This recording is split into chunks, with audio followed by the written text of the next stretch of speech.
Assalamu alaikum students, welcome to Empower Academy and you are watching easy tutorial.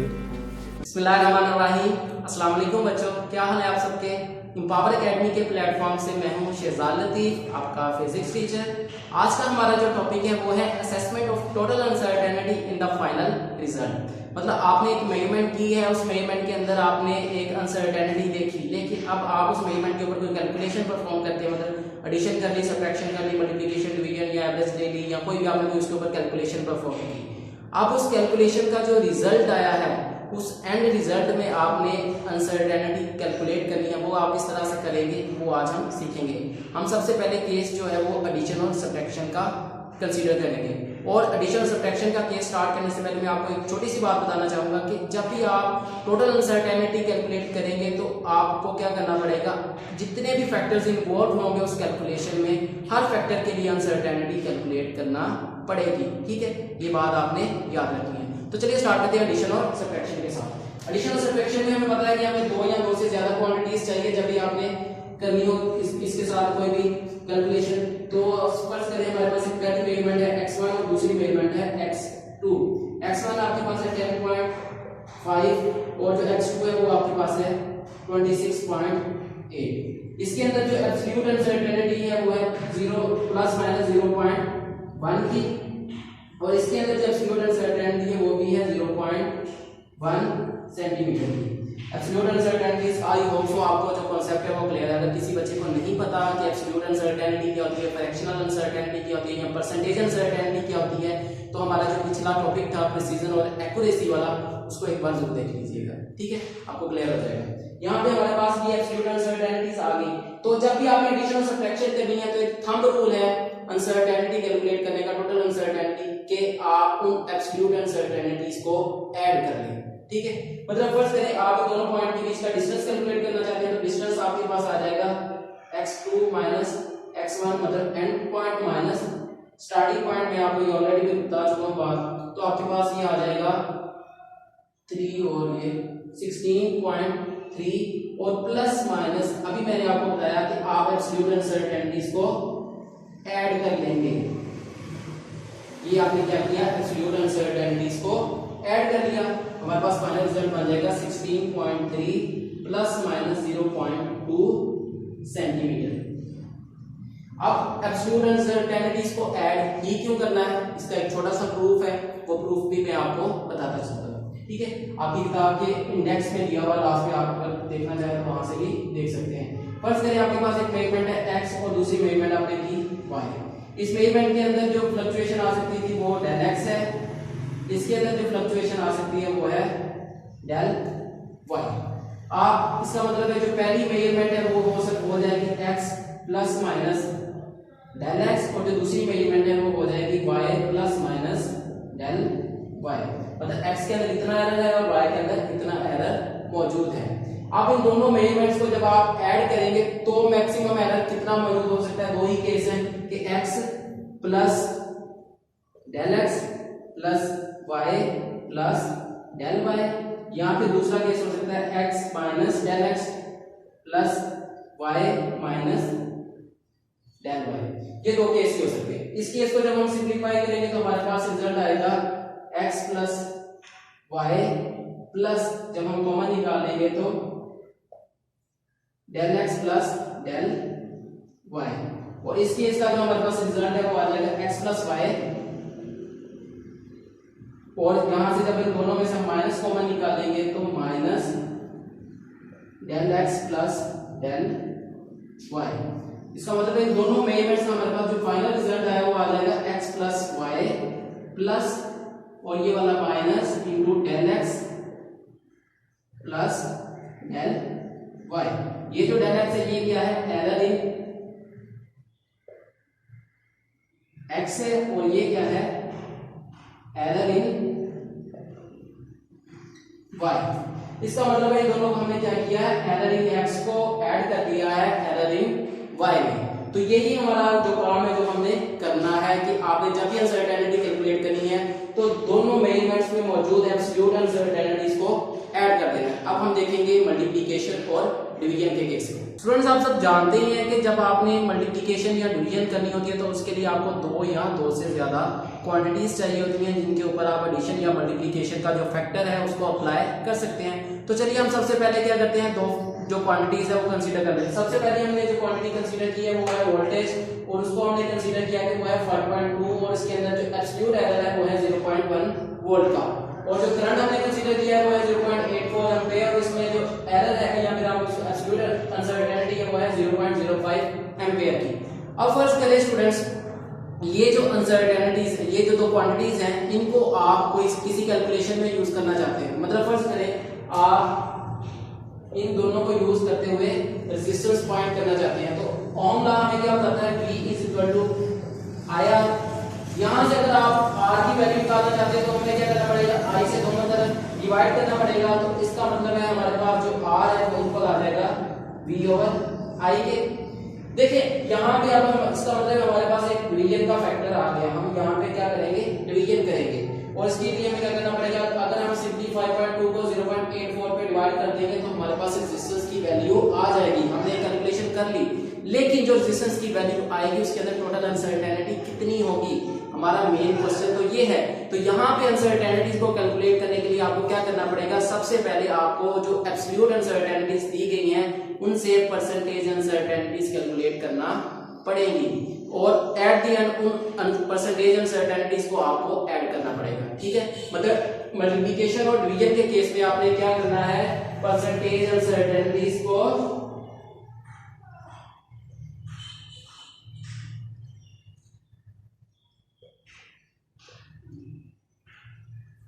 will be added। ठीक है, ये बात आपने याद रखनी है, इंपॉर्टेंट बात है। ठीक है, अब इनसे हमने परसेंटेज अनसर्टेनिटी कैसे निकालनी है, वैसे तो मैं प्रिसीजन और एक्यूरेसी वाले चैप्टर में टॉपिक में पढ़ा चुका हूं, लेकिन यहाँ पे भी अगेन कैलकुलेट कर देता हूं। तो 0.1 एब्सोल्यूट अनसर्टेनिटी को, मतलब उसका जो लीस्ट काउंट है उसको डिवाइड करें टोटल क्वांटिटी के साथ, 5.2 है, और उसको मल्टीप्लाई कर दें 100 के साथ, तो ये हमारे पास आ जाएगी 2%। इसी तरह जब हम 0.05 को डिवाइड करेंगे 0.84 के साथ और मल्टीप्लाई कर देंगे 100 के साथ, तो हमारे पास जो इसकी परसेंटेज अनसर्टेनिटी है वो आ जाएगी 6%। ठीक है, यहां तक बात क्लियर है। चलिए अब हम कैलकुलेट करते हैं रेजिस्टेंस। तो रेजिस्टेंस कैलकुलेट करने के लिए आपको वोल्टेज को डिवाइड करना पड़ेगा करंट के साथ। वोल्टेज है हमारा 5.2 और करंट है हमारा 0.84। तो जब आप इन दोनों को डिवाइड करेंगे तो डिवाइड करने के बाद आपके पास जो वैल्यू आएगी वो हो जाएगी 6.2 प्लस माइनस 8% अनसर्टेनिटी होगी इसमें। ठीक है, अब इसका 8% निकालना पड़ेगा आपको, तो इसका 8% निकालने के लिए आपको क्या करना पड़ेगा, 8 को डिवाइड करेंगे आप 100 के साथ और मल्टीप्लाई कर देंगे 6.2 के साथ। ठीक है, किसी भी मतलब कि अगर कोई परसेंटेज निकाली हो आपने, 10% निकाला तो 10 को आप 100 पे डिवाइड करेंगे और मल्टीप्लाई कर देंगे जिस क्वांटिटी का आपने 10% निकाला है। तो यहाँ पे हमने 6.2 का 8% निकाला, जिस वजह से हमने क्या किया, 8 को डिवाइड किया 100 के साथ, मल्टीप्लाई कर दिया 6.2 के साथ, तो ये आपके पास आंसर आ जाएगा 0.49। ठीक है, यहां से इसका मतलब हमारे पास जो रेजिस्टेंस है उसकी फाइनल वैल्यू आ जाएगी 6.2 प्लस माइनस 0.5, और रेजिस्टेंस का यूनिट आप सब जानते हैं ओम। ठीक है, तो इस तरह से आप क्या करेंगे, मल्टीप्लिकेशन और डिवीजन के केस में अनसर्टेनिटीज को, परसेंटेज अनसर्टेनिटीज को क्या करेंगे, ऐड करेंगे। अब इन परसेंटेज अनसर्टेनिटीज को ही क्यों ऐड किया है, इसका एक छोटा सा प्रूफ है, वो भी देख लेते हैं। आपके सिलेबस में नहीं है, लेकिन मैं आपको इसीलिए करवाता जा रहा हूं ताकि आपको जो चीजें हैं वो अच्छे तरीके से क्लियर हो और कोई भी कंफ्यूजन ना हो। तो चलिए इधर ही कर लेते हैं।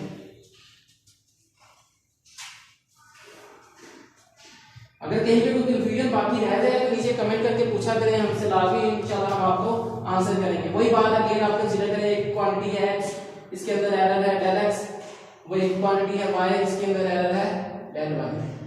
ये आपके पास बन जाएगी x प्लस del x, और ये आपके पास बन जाएगी y प्लस del y।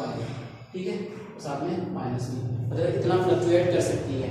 अब अगर फर्ज करें आपके पास इन दोनों को आप मल्टीप्लाई करें तो x प्लस, आपके पास दो केस हो सकते हैं, x प्लस डेल एक्स और दूसरा हो सकता है y प्लस डेल वाई, और यहाँ पे x माइनस डेल एक्स और y माइनस डेल वाई। ये दो केस आपके पास हो सकते हैं। जब आप इन दोनों को मल्टीप्लाई करेंगे तो आपको क्या करना पड़ेगा, x को आप मल्टीप्लाई करेंगे y के साथ, एक्स वाई आ जाएगा, ठीक है। आप 12x को यहाँ पे मल्टीप्लाई करेंगे तो x del Y plus y del x और plus del x del y, ठीक है। यहां से जब आप इसको मल्टीप्लाई करेंगे तो सेम यही आपके पास आ जाएगी, x y minus X del Y और माइनस y डेल एक्स, और यहां से जब आप इसको मल्टीप्लाई करेंगे तो minus del x del Y. अब देखिए ये डेल एक्स ये भी एक बहुत छोटा है आपके पास, मतलब एब्सोल्यूट एरर है, बहुत छोटी क्वांटिटी है, डेल वाई भी बहुत छोटी क्वांटिटी है। जब दो बहुत छोटी क्वांटिटीज आपस में मल्टीप्लाई होती हैं तो वो और छोटी हो जाती है। तो इसका मतलब डेल एक्स डेल वाई को इस क्वांटिटी इस रिजल्ट के अंदर से भी हम निगलेक्ट कर सकते हैं, और डेल एक्स डेल वाई को इस रिजल्ट के अंदर से भी हम निगलेक्ट कर सकते हैं, इग्नोर कर सकते हैं, ठीक है। तो इसका मतलब ये हमारे पास जो रिजल्ट है वो आ जाएगा X Y plus X del Y plus Y del x, और ये रिजल्ट आपके पास हो जाएगा X Y minus X del Y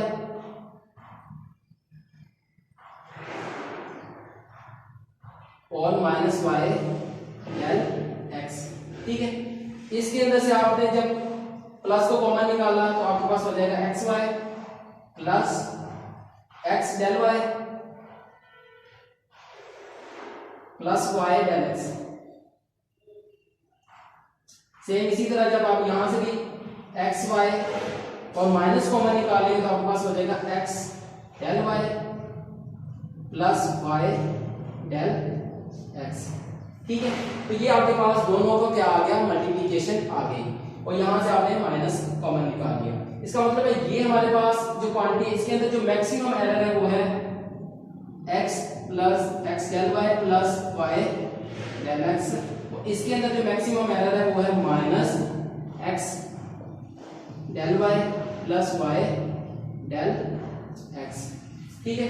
तो आप दोनों को प्लस माइनस करके फॉर्म में लिख सकते हैं। अब आप इसका निकालना चाहते हैं परसेंटेज एरर, तो परसेंटेज एरर करने के लिए आपको क्या करना पड़ेगा, इनको डिवाइड करना पड़ेगा किसके साथ, अपनी ओरिजिनल क्वांटिटी के साथ। हमने अपनी ओरिजिनल क्वांटिटी के साथ इसको डिवाइड किया तो एक्स वाई, इधर से भी X Y,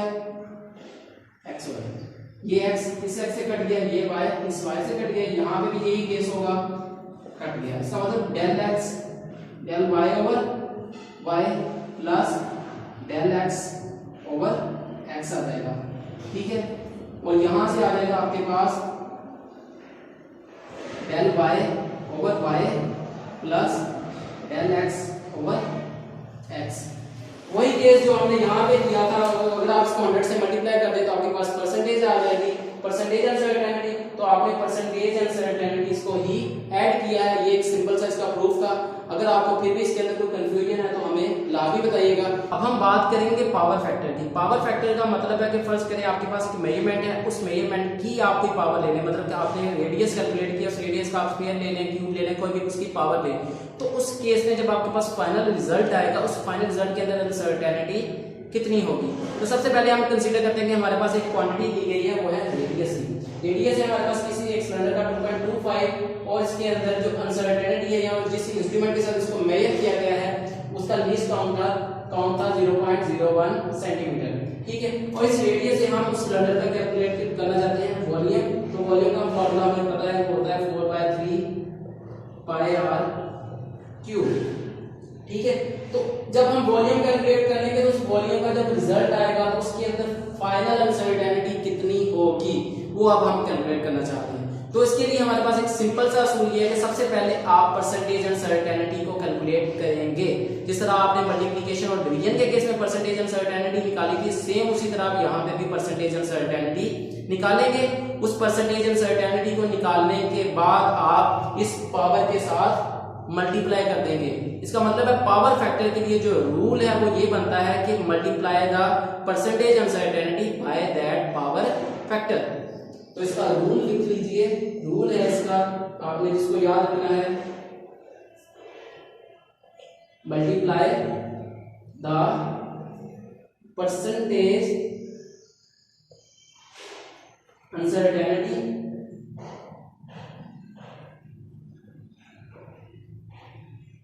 by that power. आपने उस पावर के साथ परसेंटेज अनसर्टेनिटी को क्या कर देना है, मल्टीप्लाई कर देना है। तो इसका मतलब है इस केस में हमारे पास जो वॉल्यूम होगा, उस वॉल्यूम के अंदर जो टोटल परसेंटेज अनसर्टेनिटी है वो इक्वल होगी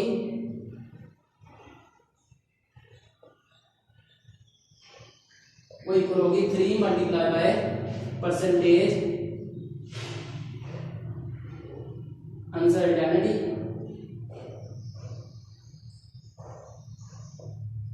इन रेडियस।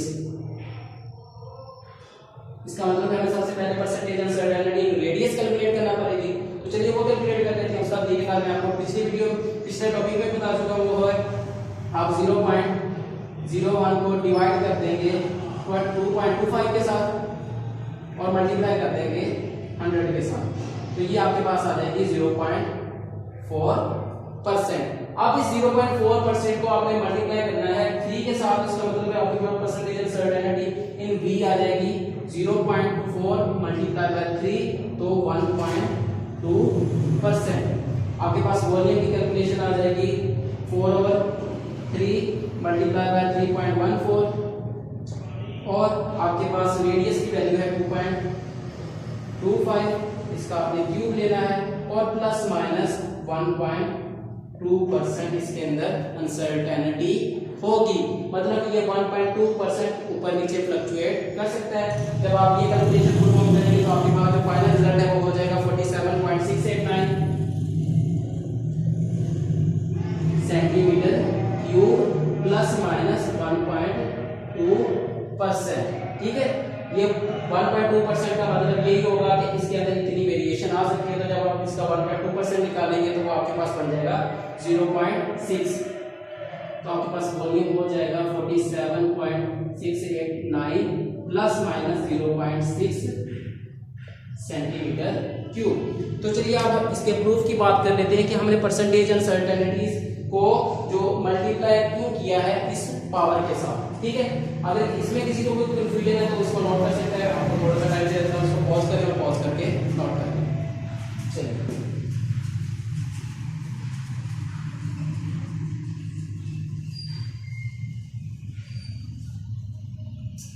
अब आप फर्ज करें आपके पास एक कंपाउंड क्वांटिटी है, वो है Z, और वो इक्वल है K x की पावर A y की पावर B। इस तरह यहाँ पे A की पावर 3 थी, इसी तरह हमने फर्ज किया वो x है। ठीक है, आप इस क्वांटिटी के अंदर फाइंड करना चाहते हैं, इसका लॉग ले लीजिए। आप दोनों तरफ जब लॉग अप्लाई करेंगे तो लॉग अप्लाई करने से हो जाएगा हमारे पास log z is equal to log K x की पावर A y की पावर B, और ये हो जाएगा log K plus A log x plus B log y। Power हो तो पहले आ जाती है, मल्टीप्लाई आ जाती है, और जब क्वांटिटीज मल्टीप्लाई होता है उनके ऊपर लॉग अप्लाई किया जाए तो वो ऐड हो जाती है। ठीक है, तो वो रूल हमने यहाँ पे दोनों अप्लाई किए। उसके बाद हमारे पास जो फाइनल रिजल्ट है वो ये आ गया। अब दोनों तरफ आप डिफरेंशिएट करते हैं,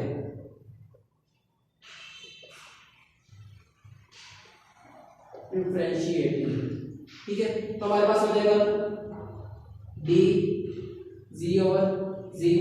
ठीक है, ये कांस्टेंट है, कांस्टेंट का जब आप डिफरेंशिएशन लेंगे तो वो 0 हो जाएगी आपके पास, और ये हो जाएगा आपके पास a d x over x plus d और साथ b आ जाएगा d वाई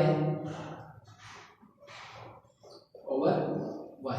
ठीक है, दोनों तरफ आप क्या करें 100 से मल्टीप्लाई करें। जब इसके साथ आप 100 से मल्टीप्लाई करेंगे D G over G multiply by 100, ये 0 वैसे खत्म हो जाएगा। A D X over X multiply by 100 plus B D Y by Y multiply by 100।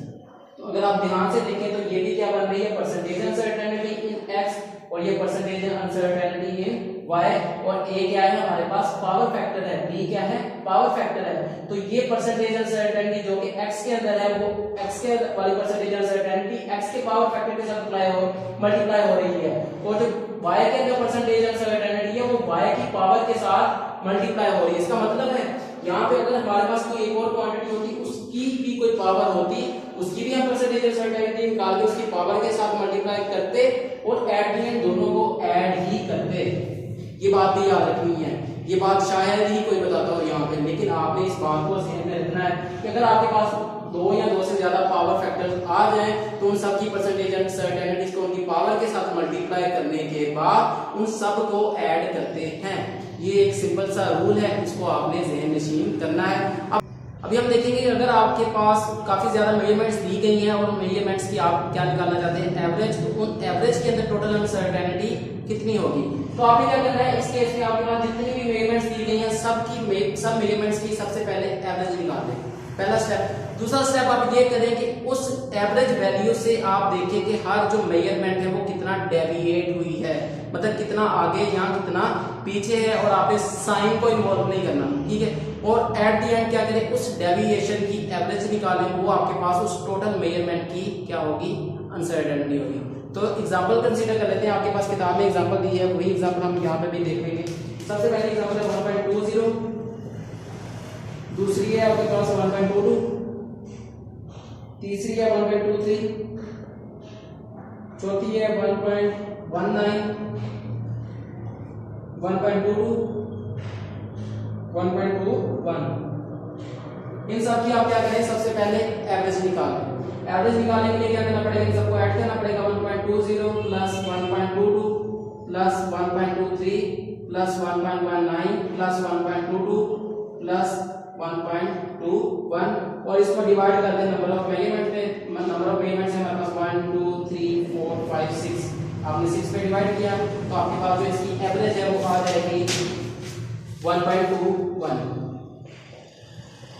ये सारी मेजरमेंट्स मिलीमीटर में दी गई हैं, तो इसका यूनिट भी क्या आ जाएगा, मिलीमीटर। अब आपने क्या करना है कि इस मेजरमेंट से आपने देखना है कि ये सारी की सारी मेजरमेंट्स कितना डेविएट हुई है, मतलब कितना आगे या कितना पीछे है, और आपने साइन को इन्वॉल्व नहीं करना। ये 1.21 है तो ये 1.20 इसका मतलब ये 0.01 डेविएट हुई है। ये मेजरमेंट देख लें तो ये भी 0.01 डेविएट हुई है। ये मेजरमेंट 0.02 डेविएशन है इसके अंदर 0.02 की डेविएशन है। इसके अंदर अगर हम देखें तो 0.01 की डेविएशन है, और इस मेजरमेंट के अंदर कोई भी डेविएशन नहीं है। अब आपने क्या करना है, इन सारे मेजरमेंट्स को ऐड करना है। ऐड करने के बाद इनकी क्या ले लेनी है, एवरेज ले लेनी है। तो आप इन सबको ऐड कर लें, 0.01 plus 0.01 plus 0.02 plus 0.02 plus 0.01 plus 0। आपने वो डेविएशन जो कि 0 हो उसको भी काउंट करना है, ये बात याद रखिएगा। 6 पे डिवाइड किया तो आपके पास जो डेविएशन है वो आ जाएगी 0.01 मिलीमीटर। इसका मतलब है इस पूरी ये जो मेजरमेंट्स की एवरेज वैल्यू उसके अंदर जो अनसर्टेनिटी वो 0.01 मिलीमीटर होगी। ठीक है, आई होप सो आपको यहाँ तक जो बात है वो क्लियर है। लेकिन फिर भी अगर कोई किसी को कंफ्यूजन है तो नीचे कमेंट करके हमसे लाजमी पूछिएगा, इंशाल्लाह हम आपकी जो कंफ्यूजन है उसको दूर करने की पूरी कोशिश करेंगे। अब हम देखेंगे अगर आपने एक एक्सपेरिमेंट किया है, उस एक्सपेरिमेंट में आपने किसी डिवाइस के साथ टाइम को मेजर किया है, उस टाइम को आपने किसी कैलकुलेशन में यूज किया है, फिर आप उसके अंदर अनसर्टेनिटी निकालेंगे तो वो किस तरह से निकलेगी। अब फर्स्ट करिए आपने एक डिवाइस से टाइम मेजर किया और वो जो टाइम है आपके पास निकला 54.6 सेकंड, और इस दौरान ये भी 54.6 सेकंड है। ये नंबर ऑफ वाइब्रेशंस जो है इसकी 30 वाइब्रेशंस का टाइम है। मतलब आप पेंडुलम की 30 वाइब्रेशंस का टाइम कैलकुलेट करना चाहते थे वो आपके पास निकला है 54.6 सेकंड। अब आप पेंडुलम की फ्रीक्वेंसी निकालना चाहते हैं तो उसके लिए आपको क्या करना पड़ेगा, इस टाइम पीरियड निकालना चाहते हैं तो टाइम पीरियड के लिए आपको क्या करना पड़ेगा, 54.6 को आप 30 पे डिवाइड करेंगे तो आपके पास टाइम पीरियड निकल आएगा 1.82 सेकंड्स। लेकिन इसके अंदर अनसर्टेनिटी कितनी है वो आप किस तरह निकालेंगे, उसके लिए आपको क्या करना पड़ेगा, इस डिवाइस को जिसके साथ आपने ये जो टाइम है इसको मेजर किया है उसकी लीस्ट काउंट को आप डिवाइड कर देंगे नंबर ऑफ वाइब्रेशंस को। उसका लीस्ट काउंट है अगर फर्स्ट हम 0.1 कंसीडर कर लें और नंबर ऑफ वाइब्रेशंस 30 ही हैं तो आपके पास ये आ जाएगा 1.82 प्लस माइनस 0.003 सेकंड्स। तो इस तरह से आपके पास कोई भी अगर आपके पास एक टाइमिंग एक्सपेरिमेंट है, टाइमिंग एक्सपेरिमेंट के अंदर जो आपके पास अनसर्टेनिटी है आप उसको कैलकुलेट कर सकते हैं। तो ये आज का हमारा टॉपिक था। अगर इसमें कोई कंफ्यूजन हो या कोई किसी किस्म का मसला हो तो नीचे कमेंट करके लाजमी पूछिएगा, इंशाल्लाह हम आपके उस क्वेश्चन का आंसर करेंगे। वीडियो देखने के लिए बहुत शुक्रिया, दुआ में याद रखिएगा। अल्लाह हाफिज।